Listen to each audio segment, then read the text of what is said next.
brought to you by Agilus Diagnostics. Health test की बात आती है तो मैं भरोसा करता हूँ India largest diagnostics company Agilus diagnostics. खुद को टेस्ट करते रहो। इनके लिए दो लाइनों के बाद बात करेंगे।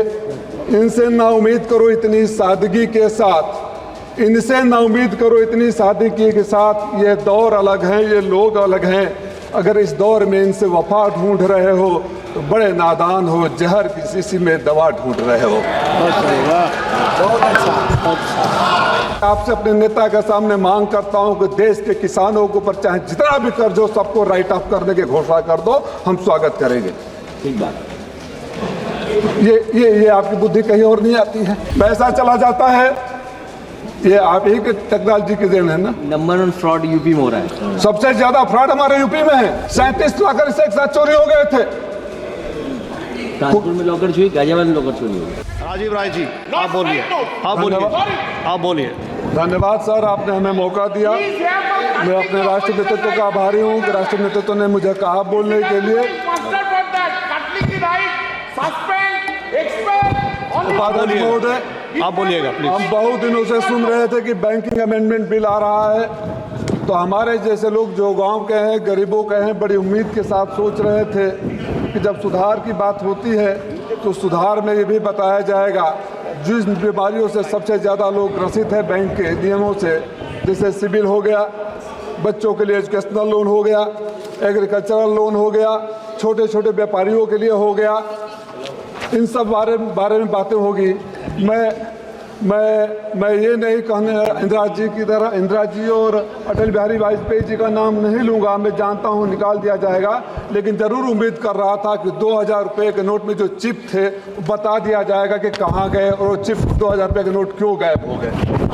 मैं इलीगल थे इसलिए मैं ये भी उम्मीद कर रहा था कि अब तक बता दिया जाएगा बैंकिंग लॉ में अमेंड करके कि जो 15 लाख रुपए आ गए थे वो कब और कैसे बांटे जाएंगे।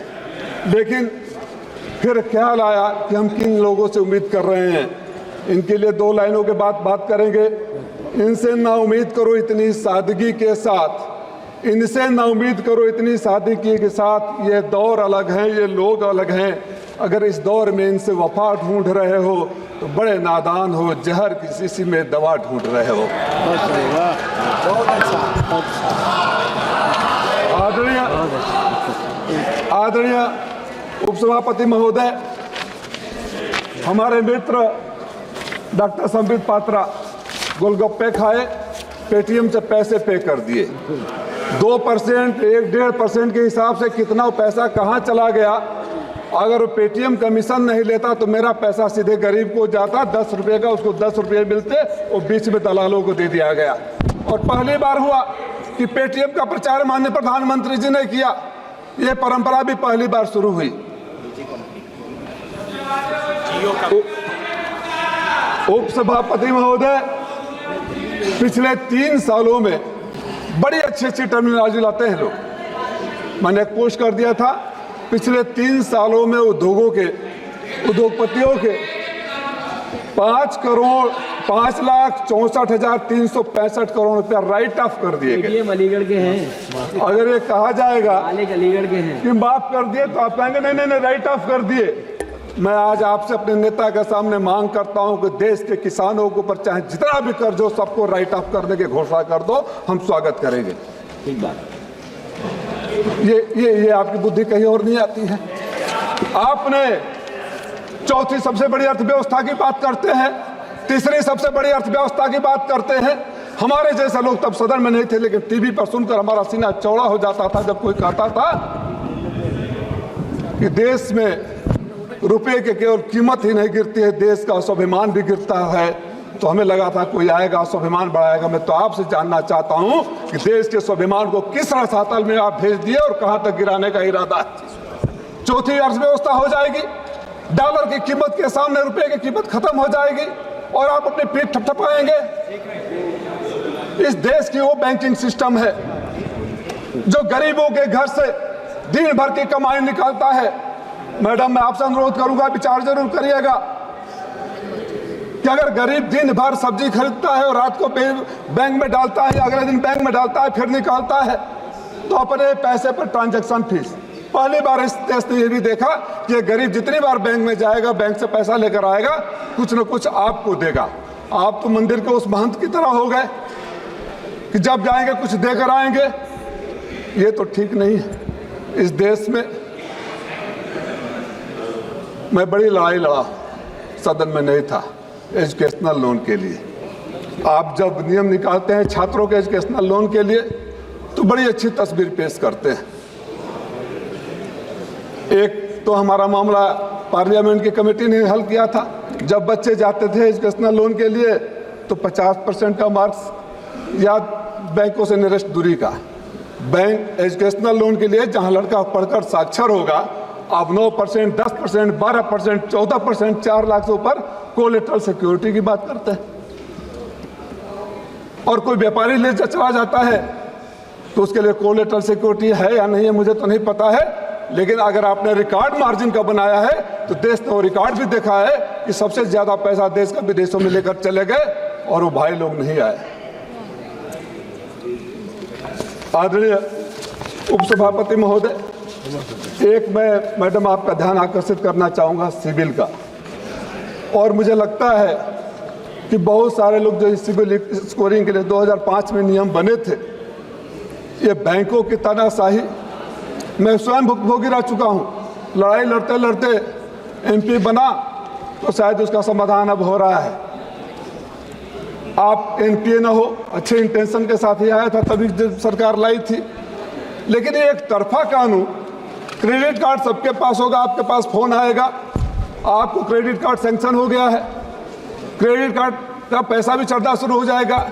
एक दिन बड़े पैसे इकट्ठा करके जब घर बनवाने के लिए, बच्चों को पढ़ाने के लिए, बेटी की शादी करने के लिए जब आप जाएंगे तो पता चलेगा कि आपका सिविल स्कोर खराब है।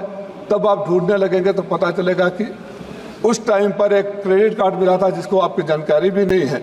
बैंक एक तरफा इंफॉर्मेशन लेते हैं, गरीबों का सिविल खराब कर देते हैं, मध्यम वर्गीय लोगों का सिविल खराब कर देते हैं, और जब उसको अपनी जरूरत पड़ती है, कोई तो सिस्टम ऐसा होना चाहिए ना कि जब दोनों तरफ की बातें सुने, बैंक के पास अगर इंफॉर्मेशन जाता है कि ये आपने पेमेंट नहीं किया या यहाँ डिफॉल्टर है, तो बैंक एक बार पूछता है, चाहे सिविल से एक मेल आता, you have received this information from the bank, kindly clarify if you are a defaulter और you have paid that amount, उसके बाद करना चाहिए।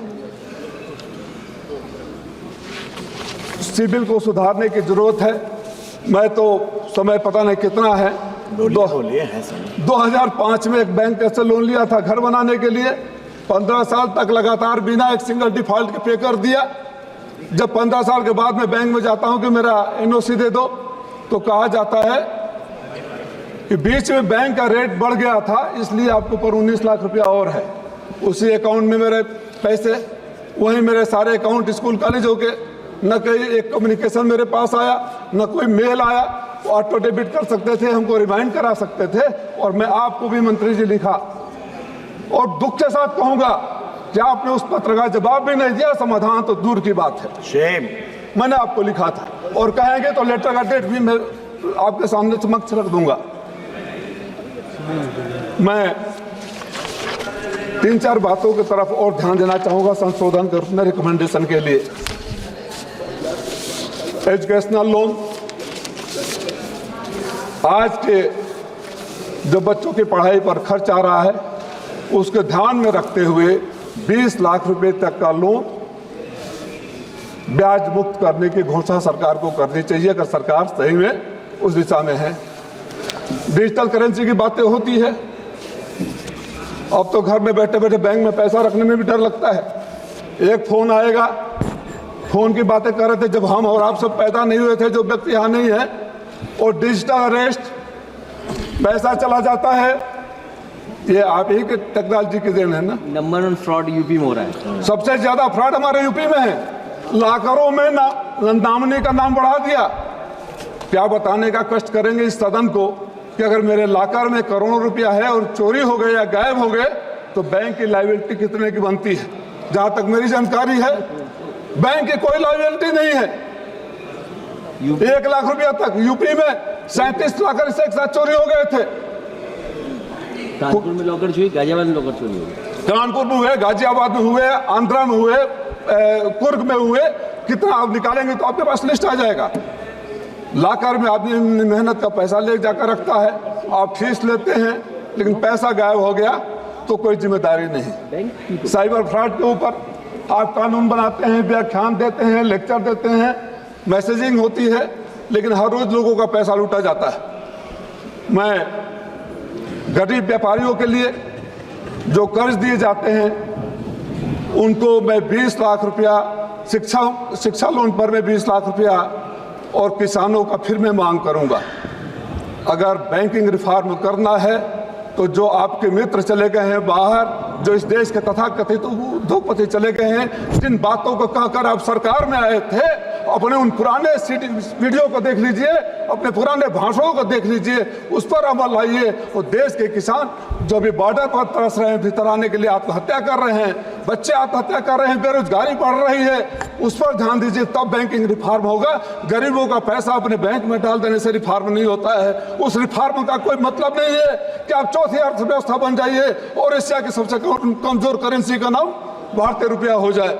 इन सब तो जा रहे हैं, नहीं कोई बात नहीं, को बोलना है क्या खत्म करो। एक खजांची का जन्मदिन बोले, खजांची बैंक में जो पैदा हुआ उसके जन्म। और हमारे लिए आपकी नोटबंदी, हमारे लिए उस देश के लिए उस नोटबंदी, जो नोट अपने पैसे के लिए बैंक के लाइन में जो माँ लगी थी, हम माँ लगी थी, और जब बच्चा पैदा हो गया उस खजांची का जन्मदिन हमारे राष्ट्राध्यक्ष मनाकर आपको याद दिलाते रहते हैं तो नोटबंदी नहीं था। सही कहा गोगोई जी ने, आप तब ठेंगा दिखा रहे थे, आपके लिए अट्टहास का विषय था, आपके लिए गर्व का विषय था।